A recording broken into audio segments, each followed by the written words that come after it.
welcome to Effie's Kizzy Kenny Show. If you're new to this channel, my name is Yufimi Judge. I'm a host of this show, a corporate moderator, a business consultant, and a financial strategist. So, if you've not yet subscribed to this channel, I don't know what you're waiting for. This is 2026. Please do well to subscribe to this wonderful channel and also drop your honest comment in the comment section.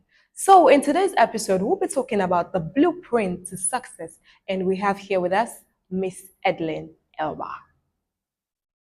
This is Miss Edleen Elba, a chartered global management accountant and chartered human resource analyst with over 2 decades of experience working within the public and private sectors in Sierra Leone, Ghana, Nigeria, South Africa, and the United Kingdom.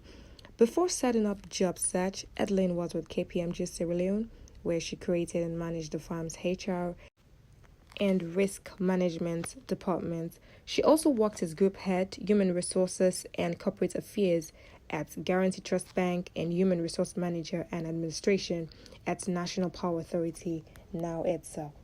For over a year, she worked in Adam Smith International's Revenue for Prosperity project with NRA as training advisor. Edleen is passionate about reducing the skills gap in Sierra Leone and is committed to ensuring that nationals are the employees of choice for companies operating within the country. Miss Edleen Elba. Welcome again to Effie's Kizzy Kenny Show. So today we have here with us Miss Edleen Elba, and we'll be talking about the blueprint to success. Welcome, Miss Edleen. Thank you. So how are you? I'm fine, thank you. Just starting off the year on a positive note, at least trying to. Okay. And life is already testing me, but wow. Wow. I'm trying to win. Yes. Looking back at where you started to where you are now, what are the core values that made you the powerhouse that we're seeing today? Okay, so when I talk about the journey, it really starts as, a child, obviously. Okay. We were raised in a certain way with certain values. We had conversations with our parents and heard the way they worked. And I guess those things really stuck. So the stories from, our parents, their parents, they were all working people, right? And they were people with integrity. Okay, they were committed to what they did. And these are things that I guess stuck with us, my sister and I, just growing up. So it came naturally for me to build. I've always been a fixer and a builder.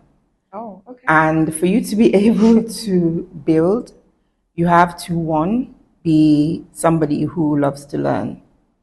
I've always been that person. My dad was that person. Up to his death at 79, he was talking about studying. All right. Okay. So, yes, and we were always talking about things that we learned and stuff like that. So that has always been there. Consistency is also something that's always been important. So whatever it is that you're doing, try to be consistent with it. Also, I mentioned integrity as well. That your yes be yes, your no be no, trying to do the right thing no matter how difficult it is. Sacrifice has probably been another one. I'm kind of slowing down on the self-sacrifice these days because it takes its toll.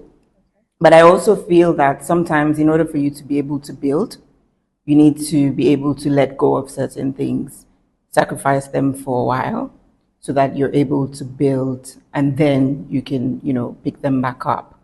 And sometimes, yes, it is things that you love. So maybe it's time, maybe it's lifestyle, right? But then it's important if you have a long-term view, then it's important for you to be able to sacrifice certain things. So for now, those are the things that come to mind. I'm sure as we go along, maybe more values and characteristics, I guess, would come. Okay.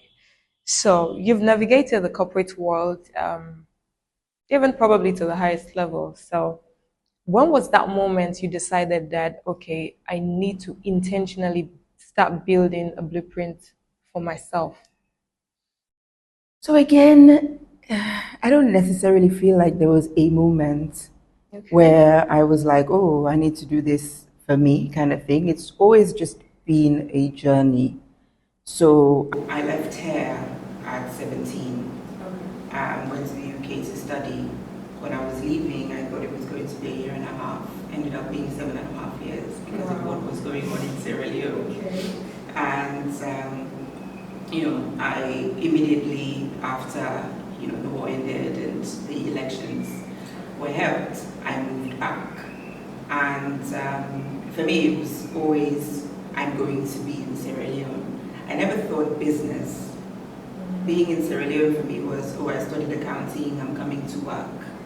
I already had my way of working, which started again as a child, my discipline from school. So that's basically what I carried on into the workplace. If you know the company McDonald's in England, you would know that they're all about quality service, cleanliness, right? And that was my first job. Okay. I moved from being a crew member to being a manager to working at their help desk. And that really was my introduction into the world of work. So basically my same values basically were used there and I guess nurtured more. When I came back and I started working at KPMG. Now KPMG, again, their values are the same as mine basically. So it was easy to go to KPMG and work there. And sometimes what happens in the world of work is you meet mediocrity along the way. You do get laughed at these days if you have standards and try to maintain standards. But again, that's another thing, that's consistency. You have to try to be consistent. If this is how you are, these are the standards you have, and these are the standards you want, then this is really basically how you need to be. So that has basically just, I've carried that on throughout work. And when I moved back, so I told you I'm a fixer, and when I moved back, the first thing I noticed was, in fact even before, finding my job was difficult because we didn't have anything online or what have you in order to be able to find a job. So my mom and my aunt had to take my CV around. So that's the first thought in my head that, oh, I need to try to fix this. And even though I was in full-time employment, I started doing that. But it wasn't even a business at the time. It was just helping other people to come, right? And then it turned into a business. But it's just basically how I've always been. And moving forward, I guess, probably it was the public sector work that made me stop and think. So it wasn't really necessarily planning for excellence or anything like that. It was basically now, what am I going to do next? Public sector was an eye-opener to Sierra Leone, and I wasn't really sure that I wanted to continue working in that way. So I decided that job search was going to be my full-time thing. At that time, I wasn't even thinking where that would lead to. It was basically, okay, I have this company, we provide recruitment services. We started dabbling in skills development. And I was like, okay, fine. So if I'm going to do this, I practice in human resources, why not just do all of it? And then we started the branding process. So what do I want my company to look like? And because, again, what I do is mostly social, right? It's a reflection of me. So the way I work, the way I think, the things I do are basically what go into my companies. Yes, exactly. So I guess planning job search really and what it should look like was basically the first time that I sat down to now plan, work. Yes. So now you're the CEO of Job Search, and you're doing well, by the way. We're trying. We're trying. And you're HR expert. So let us narrow this down to Sierra Leone. Mm-hmm. Obviously, you've handled a lot of CVs and resumes, and Sierra Leone, I think it's a myth. People think that if they're not hired, they're like, because you know, sabi this person. That's why. But I think it's a myth. So what is it that Sierra Leoneans are constantly doing wrong in their CVs, and how can they fix that? So I wouldn't necessarily say it's just the CV. And in order for us to talk about this, we need to talk again about the past. Okay. So in our day, and I guess our parents' day, right, there were certain values that came from the home. Sure. And going into school, you would take those with you, and those that you pretend that you don't remember, you would have teachers in school who would remind you. Sure. Right? Yeah. So you would take that through to the world of work. Okay. As the years have gone by, we've lost the home for the most part. Yeah, people who actually get these values from home are like this many. And then you go into school, and the teachers also don't know. So again, there are very few who would be able to impart, all of these ideals and values and etiquette and ethics and all of that to children. So they go through not having any of this, just going by. And then they get to the world of work, and there are these expectations. So now people want to hire you, and they're expecting you, one, to be able to communicate properly, which they don't know how to do for the most part. Okay? They're expecting you to put your CV together. Now, yes, you would think it's easy for somebody to just go online, get a template, and fill it in. But it doesn't come naturally to everybody. So even at that, some people don't even bother doing that. Some people do handwritten CVs. Some people do CVs that look like, as untidy as you would imagine they would be at work. And that's what I say to them when we do the training. Okay. When I look at your document, I see you. So if you're using 3 different fonts, you're not aligning things properly, you're using small letters for your name, then that's how I expect you to be at work. If you're emailing me for a job and you're not even saying, dear anybody, okay, you're just throwing your CV at me, then 1, there's no etiquette there. 2, you don't know how to communicate. So that's what I expect you to do at work, which means if it's a training role and I see potential, then fine. Okay. I can train you, can bring you in. Sometimes I email, like if I'm in the mood and, I don't have that much to do in a day. I can just start emailing people, responding to their CVs and telling them what's wrong. Okay? And there's a lot. And it takes a lot, right? But if it's a role where you just want somebody to come into and run with it, then you really don't have time to start telling people, oh, you didn't greet, or your CV looks like this, looks like that. You just eliminate all those ones and deal with the ones that, that you can work with. So I think, and now with ChatGPT, again, and not just ChatGPT, AI. Yeah. Again, what happens is that people would use the tools, but then you'd end up with a cover letter that says, I'm applying for insert position here. Oh, did it? Right?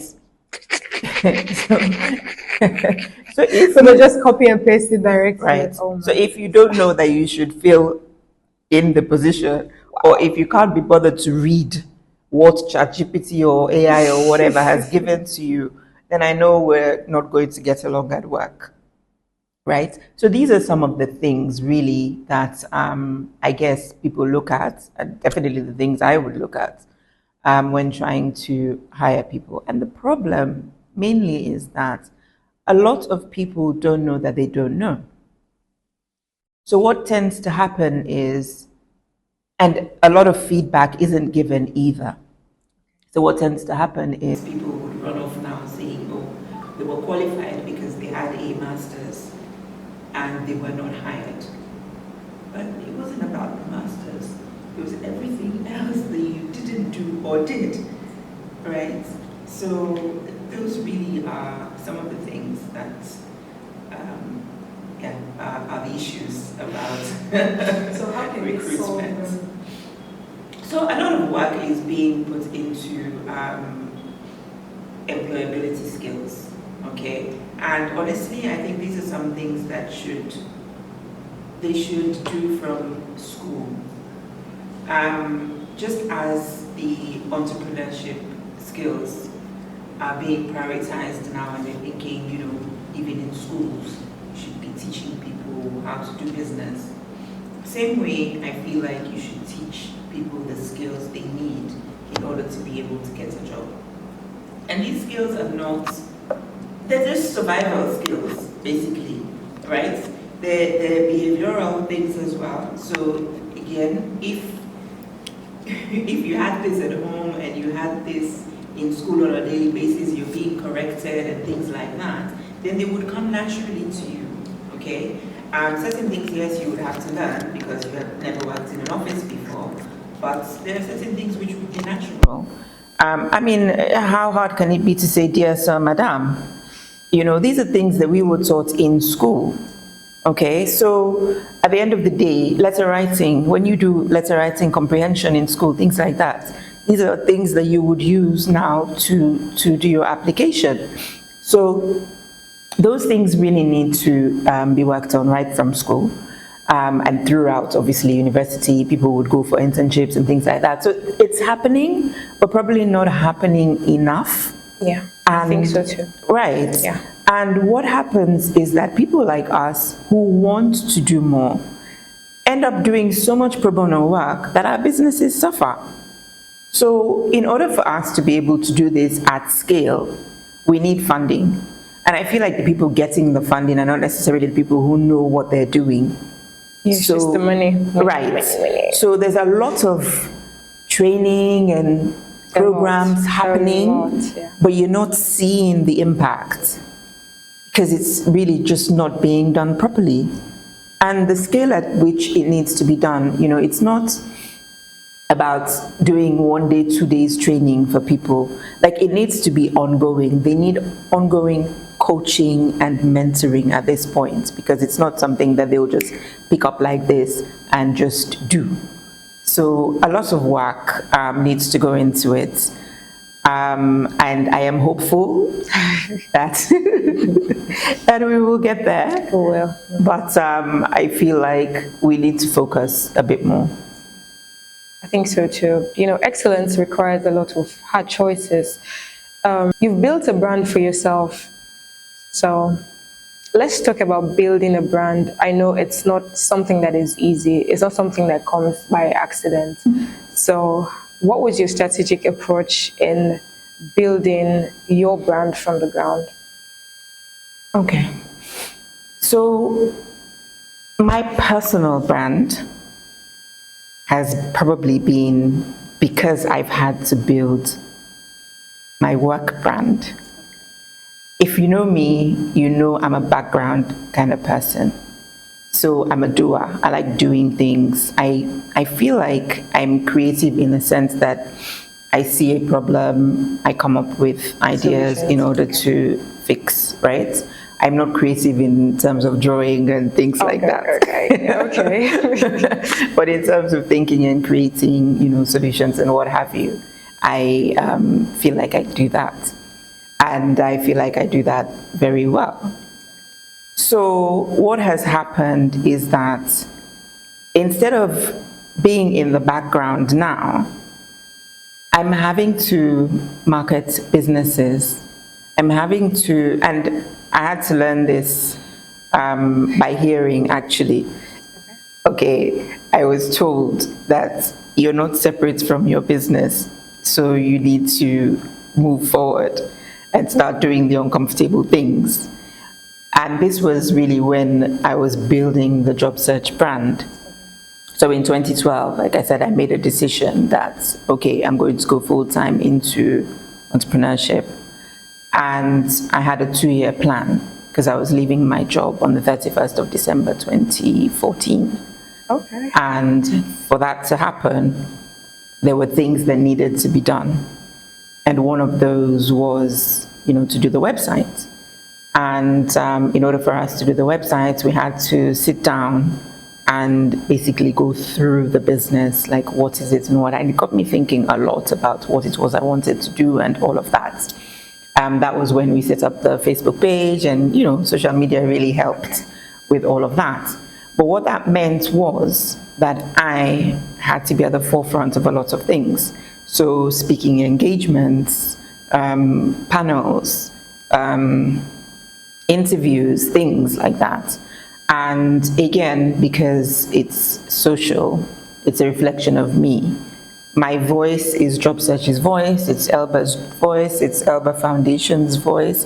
Like, it's the same thing. So I guess because of that, my own personal brand has also been built. People hear me speak and I'm consistent in what I say. And yeah, basically I'm recognizable now because of that. But honestly, if I could go back to being behind the scenes and just having the businesses speak for me, that would be more ideal. Yeah, I've had to come out of my comfort zone a lot, and I guess that's one of the things from the first question you asked. Definitely. That you have to put yourself out there. Yeah. I say to people, public speaking for me was just like, oh. And a lot of people don't believe it because they think I'm quite brazen and, confident and what have you. But I'm also very, very shy. So it's not easy. No, not at all. Not at all. So, but it's something that I have felt is necessary for me to do. So I've had to do it. Yeah. All right. So the final question would be, what is one golden rule you would say to women who are obviously women? I'm not trying to be biased, but what is one golden rule that you would say we have to follow? I'm putting myself in it as well. We have to follow to just stand the test of time. So what has worked for me is just to be myself. I don't compromise myself for anything or anyone. There are things that I want really badly sometimes, but getting it means that it goes against me, then no, it's not gonna happen. And that's basically how I've always been. And I feel it has worked for me. I think when you show up authentically, people trust you more. So they understand that this is you and you're showing up how you are.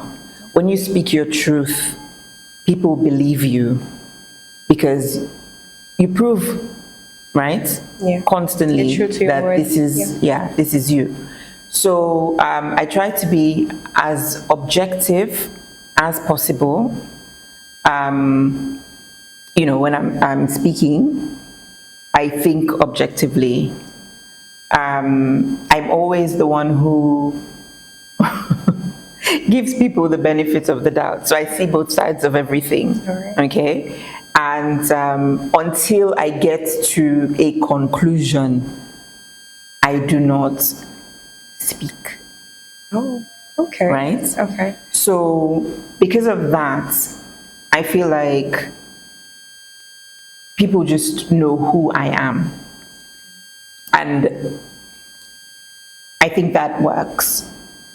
You're trusted more when you're yourself.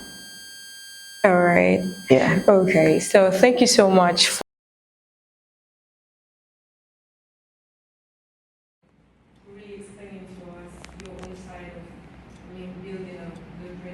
success.